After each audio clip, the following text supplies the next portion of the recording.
The life here of mortals is without sign, unknown, difficult, brief, and entwine with suffering. There is no means by which those who are born will not die. If they live to attain old age, they still die. Such is truth for all beings. As with ripe fruits have the peril of dropping, so for mortals, once born, the peril is death. Just as all potteries will be broken at the end, so death is the end of life. Young and old, foolish and wise, all come under the sway of death. All have death as their destiny.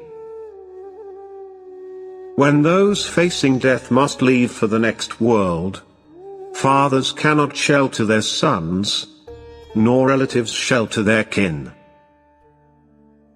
You see, just as when relatives are looking on, weeping, lamenting the departing, only the dying will alone die, like a destined cow taken alone to be slaughtered. Aging and death afflicted all living beings. Sages know the way of the world as such. Do not grieve. One does not know a person's path. Where do they come from? Where do they go? Seeing neither end, lamenting is futile. The lost lament and harm themselves. If any benefits could be gained, would the wise not do it too? Not by weeping and grieving can one calm the mind. Pain arises all the more, and weeping and grieving distress the body.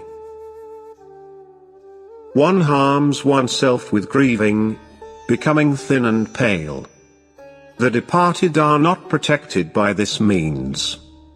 Lamentation is useless. One who is not able to let go of grief, wailing for the deceased, falls under the power of sorrow, suffers even more pain. Look at those whose end has come, shivering and struggling, readying to pass on according to their deeds. For however they see it, it always changes later. Such separation is possible. See, the way of the world. Even if a person lives 100 years or more, he will part from his relatives. He will leave his life on earth.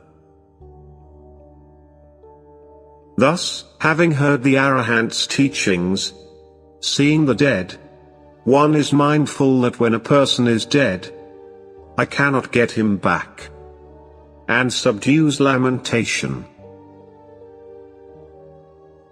Just as one would put out a burning fire with water, so does the discerning and wise would promptly blow away any arisen grief, as wind, a tuft of cotton.